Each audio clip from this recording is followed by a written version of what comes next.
Right, a very good afternoon to you. Just hours now after the memorial service of the Bosasa African Global Operations CEO Gavin Watson's memorial service got underway here in Johannesburg. Very somber tributes that were paid to him from close colleagues to his housekeeper and family members, who have certainly painted a picture of a Gavin Watson that many have described as someone that the media did not know. Some of the emotional tributes that were paid by his brother, his nephew and other family members, including his housekeeper. And certainly many have said that the tributes that were paid here today were to show the other side of Gavin Watson that many here said did not know. We'll go into that very shortly, but just to release the family who have to go right now, let me speak to Valence Watson, who is the brother to the late Gavin Watson. Mr. Valence Watson, a very good afternoon to you. Thank you for agreeing to speak to us here on SABC News.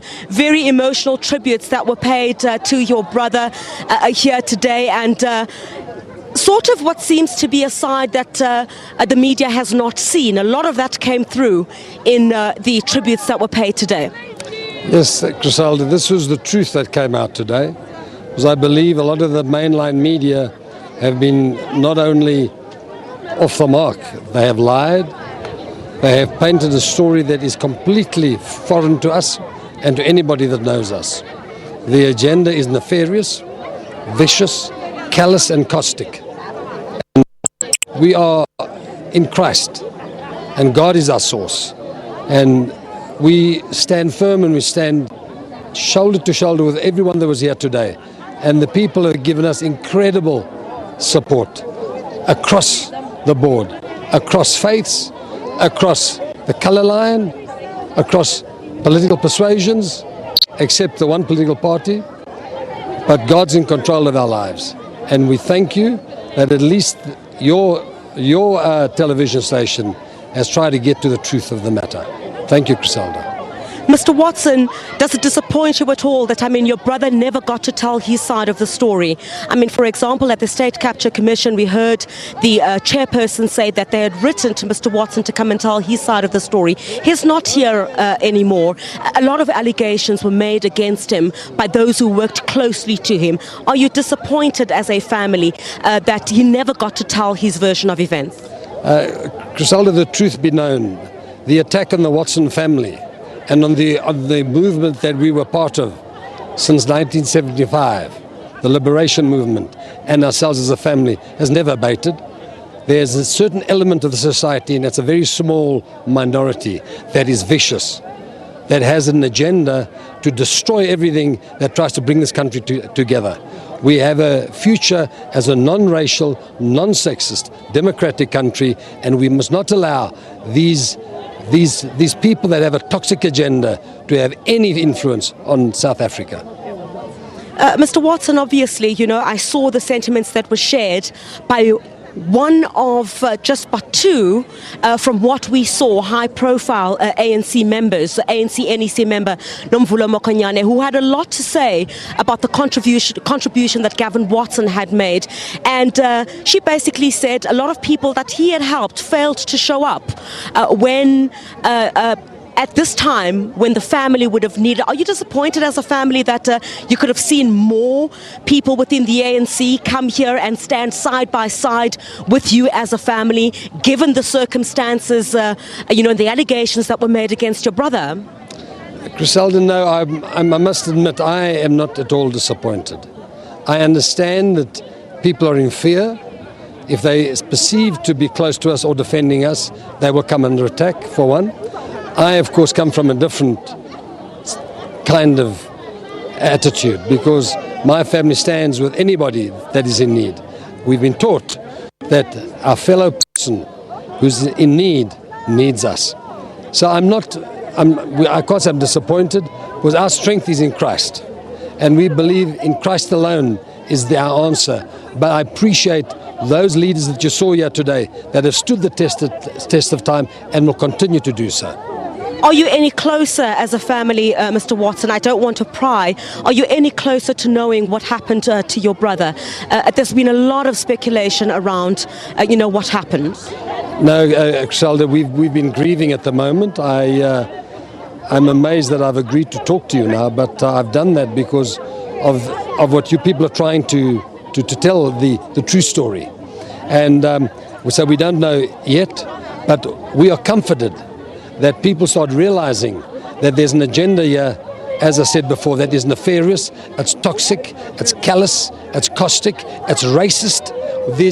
The media at the moment is lauding racism and a felon, let's put it this way, a proud racist, a proud felon and his cohorts. And the media puts them up there as a beacon of light against people that have stood firm for many, many years.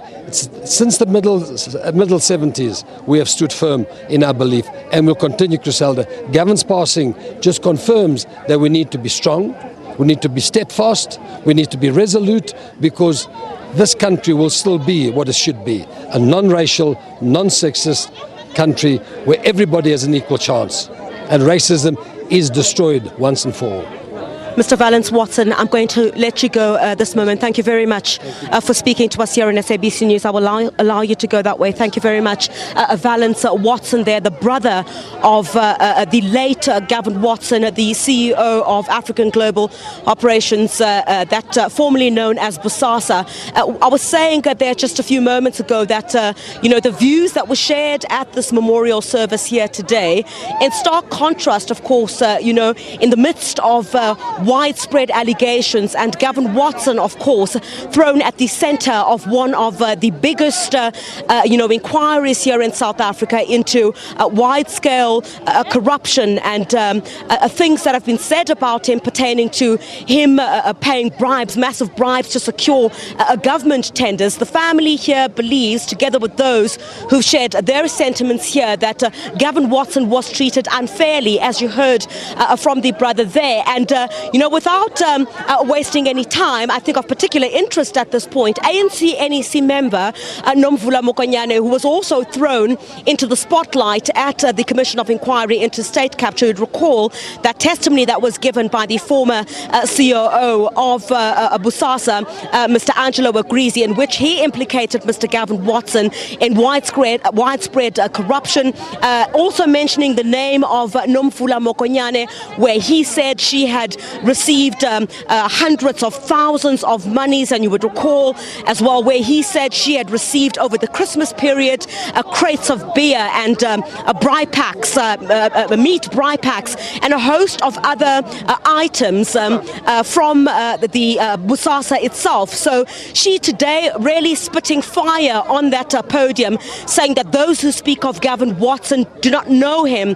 She basically said that she believes in a Gavin Watson that was a freedom fighter, and she even went on to lambaste some within the African National Congress to say those who Gavin Watson had assisted at some point are those today who have stood far away from him and have decided to distance themselves from the family as a result of the allegations that are now in the public domain. But Nomvula Mokonyane says one day she will tell the story of Gavin Watson. She will also tell her story. Recall, this is the very first time that she has spoken following those allegations that were made in the State Capture Commission by Mr. Angelo Agrizi, who is the former COO of Bosasa. So she really not clutching at straws, saying that many of those who didn't know Gavin Watson also going as far as saying that the media had been surprised when Mr. Gavin Watson was driving a Corolla, and just to quote her, she says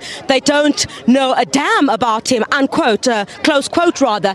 And that was basically the first time that she got to speak up since that testimony by Mr. Angelo Agrizi. So dependent on who you are speaking to, you'll certainly get different versions of the man whose memorial service it was today. Thank you so much for that. Really appreciate it. Chriselda Lewis there out, of course, at the memorial service of Gavin Watson, who passed away on Monday. We do say goodbye now to our SABC3 viewers. Thank you so much for tuning in. We're back again on Monday.